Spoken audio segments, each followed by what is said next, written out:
Grey Rock and Grey Sea.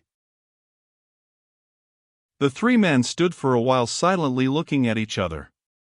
Copplestone, as a stranger, secretly wondered why the two managers seemed so concerned. To him, a delay of half an hour in keeping an appointment did not appear to be quite as serious as they evidently considered it. But he had never met Bassett Oliver, and knew nothing of his ways. He only began to comprehend matters when Rothwell turned to Stafford with an air of decision. "Look here," he said. "You'd better go and make inquiry at Northborough. See if you can track him. Something must be wrong, perhaps seriously wrong. You don't quite understand, do you, Mr. Copplestone?" he went on, giving the younger man a sharp glance. "You see, we know Mr. Oliver so well, we've both been with him a good many years. He's a model of system, regularity, punctuality, and all the rest of it. In the ordinary course of events, wherever he spent yesterday, he'd have been sure to turn up at his rooms at the Angel Hotel last night, and he'd have walked in here this morning at 12:30. As he hasn't done either, why, then, something unusual has happened. Stafford, you'd better get a move on." "Wait a minute," said Stafford. He turned again to the groups behind him, repeating his question. "Has anybody anything to tell?" he asked anxiously. "We've just heard that Mr. Oliver left his hotel at Northborough yesterday morning at 11 o'clock, alone, walking. Has anybody any idea of any project, any excursion, that he had in mind?" An elderly man who had been in conversation with the leading lady stepped forward. "I was talking to Oliver about the coast scenery between here and Northborough the other day, Friday," he remarked. "He'd never seen it. I told him I used to know it pretty well once. He said he'd try and see something of it on Sunday, yesterday, you know. And, I say," here he came closer to the two managers and lowered his voice, "that coast is very wild, lonely, and a good bit dangerous, sharp and precipitous cliffs." "Eh?" Rothwell clapped a hand on Stafford's arm. "You'd really better be off to Northborough," he said with decision. "You're sure to come across traces of him. Go to the Golden Apple, then the station. Wire or telephone me here. Of course, this rehearsal's off. About this evening, oh, well, a lot may happen before then. But go at once. I believe you can get expresses from here to Northborough pretty often." "I'll go with you, if I may," said Copplestone suddenly. "I might be of use. There's that cab still at the door, you know. Shall we run up to the station?" "Good," assented Stafford. "Yes, come by all means." He turned to Rothwell for a moment. "If he should turn up here, phone to Waters at the Northborough Theatre, won't you?" he said. "We'll look in there as soon as we arrive." He hurried out with Copplestone and together they drove up to the station, where an express was just leaving for the south. Once on their way to Northborough, Stafford turned to his companion with a grave shake of the head. "I dare say you don't quite see the reason of our anxiety," he observed. "You see, we know Oliver. He's a trick of wandering about by himself on Sundays, when he gets the chance. Of course, when there's a long journey between two towns, he doesn't get the chance, and then he's all right. But when, as in this case, the town of one week is fairly close to the town of the next, he invariably spots some place of interest, an old castle, or a ruined abbey, or some famous house, and goes looking round it. And if he's been exploring some spot on this coast yesterday, and it's as that chap Rutherford said, wild and dangerous, why, then—" "You think he may have had an accident, fallen over the cliffs or something?" suggested Copplestone. "I don't like to think anything," replied Stafford. "But I shall be a good deal relieved if we can get some definite news about him." The first half-hour at Northborough yielded nothing definite. A telephone message from Rothwell had just come to the theatre when they drove up to it. Nothing had so far been heard of the missing man at Norcaster, either at theatre or hotel. Stafford and Copplestone hurried across to the Golden Apple and interviewed its proprietor. He, keenly interested in the affair, could tell no more than that Mr. Bassett Oliver, having sent his luggage forward to Norcaster, had left the house on foot at 11 o'clock the previous morning, and had been seen to walk across the marketplace in the direction of the railway station. But an old head waiter, who had served the famous actor's breakfast, was able to give some information. Mr. Oliver, he said, had talked a little to him about the coast scenery between Northborough and Norcaster, and had asked him which stretch of it was worth seeing. It was his impression that Mr. Oliver meant to break his journey somewhere along the coast. "Of course, that's it," said Stafford, as he and Copplestone drove off again. "He's gone to some place between the two towns. But where? Anyhow, nobody's likely to forget Oliver if they've once seen him, and wherever he went, he'd have to take a ticket. Therefore, the booking office." Here at last was light. One of the clerks in the booking office came forward at once with news. Mr. Bassett Oliver, whom he knew well enough, having seen him on and off the stage regularly for the past 5 years, had come there the previous morning, and had taken a first-class single ticket for Scarhaven. He would travel to Scarhaven by the 11.35 train, which arrived at Scarhaven at 12.10. Where was Scarhaven? On the coast, 20 miles off. On the way to Norcaster, you changed for it at Tillmouth Junction. Was there a train leaving soon for Scarhaven? There was, in 5 minutes. Stafford and Copplestone presently found themselves traveling back along the main line. A run of 20 minutes brought them to the junction, where, at an adjacent siding, they found a sort of train in miniature which ran over a narrow-gauge railway towards the sea. Its course lay through a romantic valley hidden between high heather-clad moorland. They saw nothing of their destination nor of the coast until, coming to a stop in a little station perched high on the side of a hill, they emerged to see shore and sea lying far beneath them. With a mutual consent, they passed outside the grey walls of the station yard to take a comprehensive view of the scene. "Just the place to attract Oliver," muttered Stafford, as he gazed around him. "He'd revel in it, fairly revel." Copplestone gazed at the scene in silence. That was the first time he had ever seen the northern coast, and the strange glamour and romance of this stretch of it appealed strongly to his artistic senses. He found himself standing high above the landward extremity of a narrow bay or creek, much resembling a Norwegian fjord in its general outlines. It ran in from the sea between high shelving cliffs, the slopes of which were thickly wooded with the hardier varieties of tree and shrub, through which at intervals great, gaunt masses of grey rock cropped out.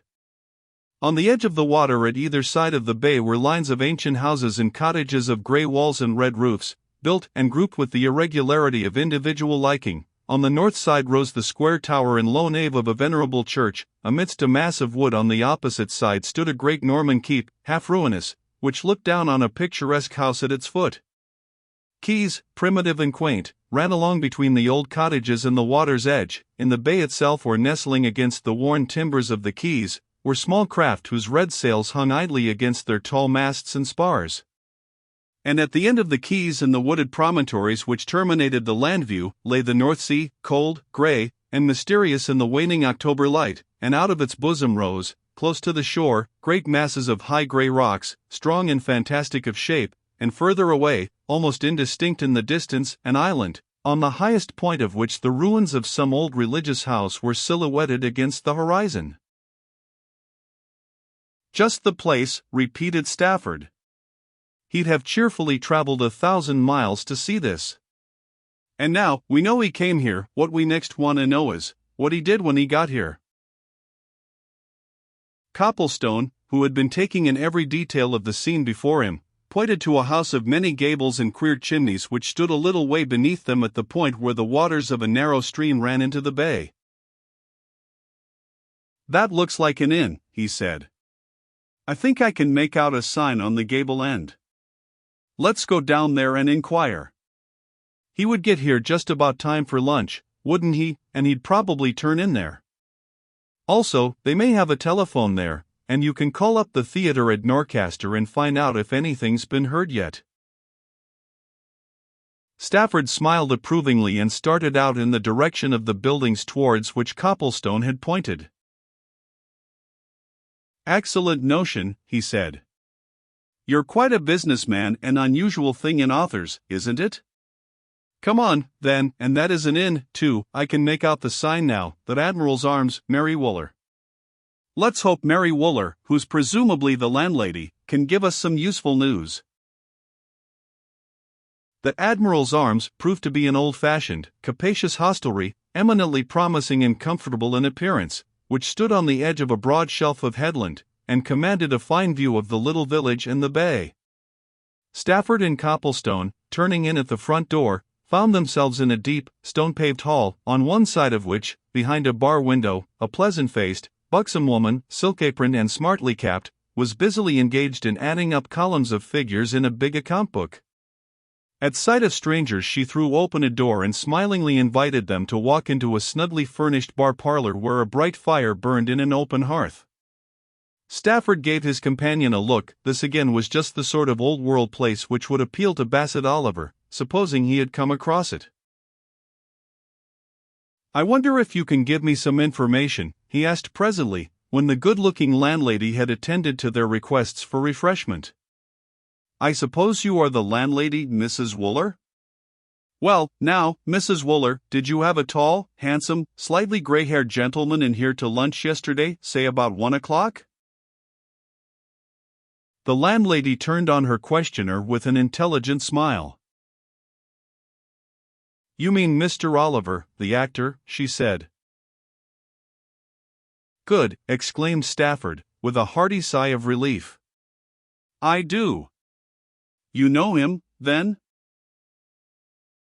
"I've often seen him, both at Northborough and at Norcaster," replied Mrs. Wooler. "But I never saw him here before yesterday." "Oh, yes.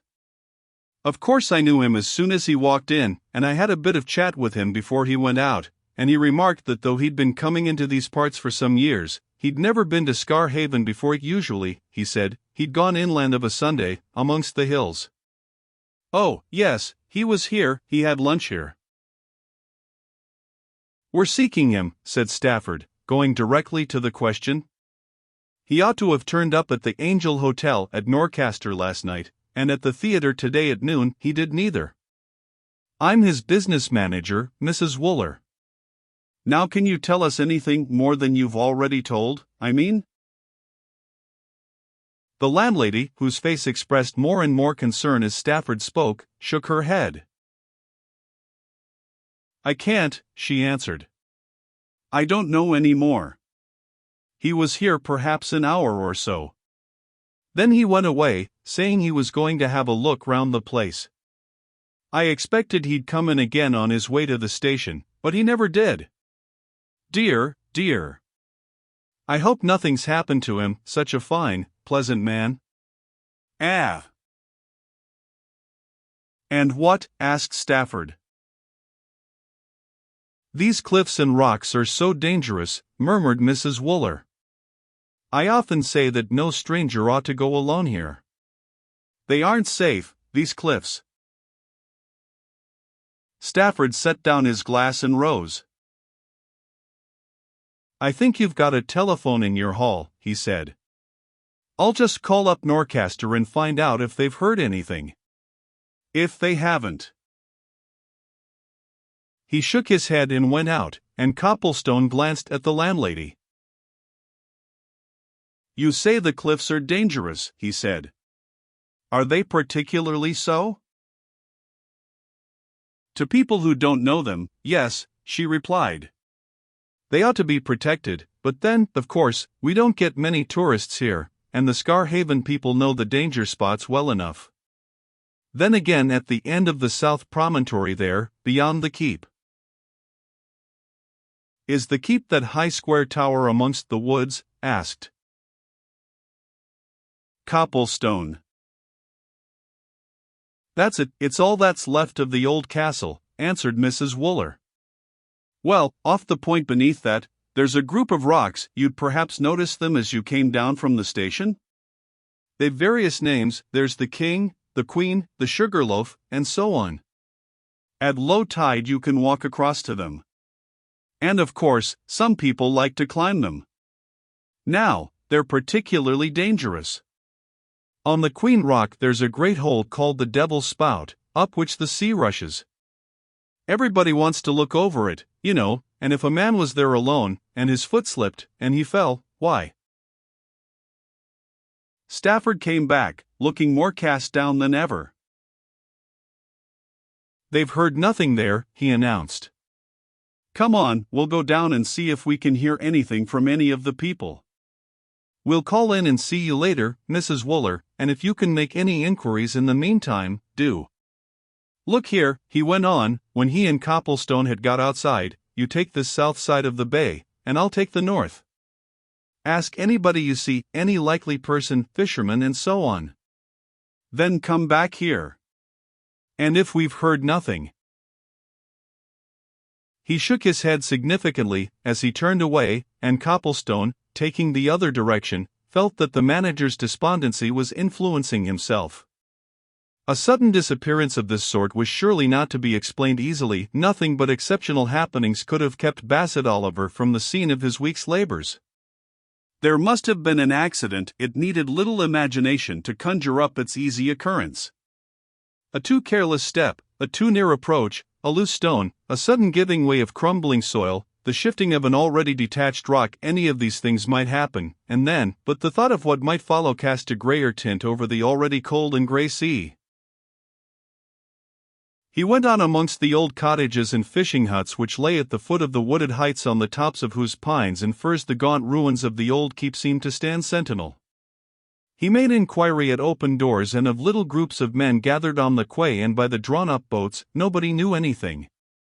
According to what they told him, most of these people had been out and about all the previous afternoon. It had been a particularly fine day, that Sunday, and they had all been out of doors, on the quay and the shore, in the sunshine. But nobody had any recollection of the man described, and Copplestone came to the conclusion that Oliver had not chosen that side of the bay. There was, however, one objection to that theory. So far as he could judge, that side was certainly the more attractive. And he himself went on to the end of it, on until he had left quay and village far behind, and had come to a spit of sand which ran out into the sea exactly opposite the group of rocks of which Mrs. Wooler had spoken. There they lay, rising out of the surf like great monsters, a half-mile from where he stood.